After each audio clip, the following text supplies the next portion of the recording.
মাত্র 1 মিনিট সময় লাগবে, 1 মিনিট। যে কোনো সিমের কল লিস্ট, কল ডিটেলস কিন্তু আপনি বের করে নিতে পারবেন।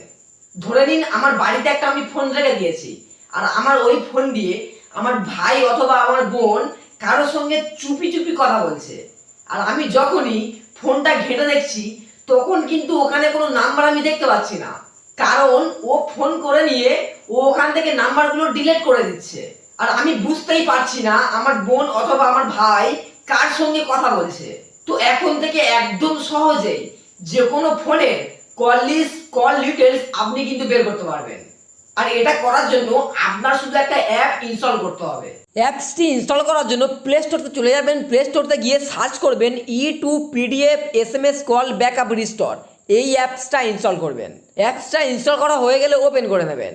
ওপেন করার পরে দেখবেন একদম নিচে লেখা থাকবে ক্লিক টু কন্টিনিউ, এখানে ক্লিক করবেন। তারপরে দেখবেন একদম ওপরে থাকবে জেনারেল কল লগ, এখানে ক্লিক করবেন। এখান থেকে কিন্তু সম্পূর্ণ 1 বছরের কল ডিটেলস কিন্তু বের করতে পারবেন। এখানে দেখবেন একদম নিচে একটা অপশান থাকবে ইন্টার আউটপুট ফাইল নেম, এখানে ক্লিক করে যে কোনো একটা নাম দিয়ে দেবেন। আমি এখানে নাম দিয়েছি কল লিস্ট, আপনি কিন্তু যা খুশি একটা নাম দিতে পারেন। তো নাম দেওয়া হয়ে গেলে এখান থেকে এক্সপোর্ট টু পিডিএফ, এখানে ক্লিক করবেন। এখানে ক্লিক করা মাত্রই এই ফোনের সমস্ত কল লিস্ট, কল ডিটেলস কিন্তু বের হয়ে আসবে। আর আপনি খুব সহজেই বের করতে পারবেন যে এই ফোন দিয়ে কোথায় কোথায় ফোন করেছে, কোন নাম্বারে ফোন করেছে, কতক্ষণ কথা বলেছে, সমস্ত ডিটেলস কিন্তু এখান থেকে বের করতে পারবেন। তো ভিউয়ার্স, আশা করছি এই ভিডিওটা কিন্তু আপনাদের কোনো উপকারে আসবে।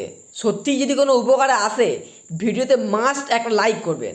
আর এই রকম মোবাইল রিলেটেড ভিডিওগুলো পাওয়ার জন্য আমার চ্যানেলটাকে সাবস্ক্রাইব করে আমার পাশে থাকবেন।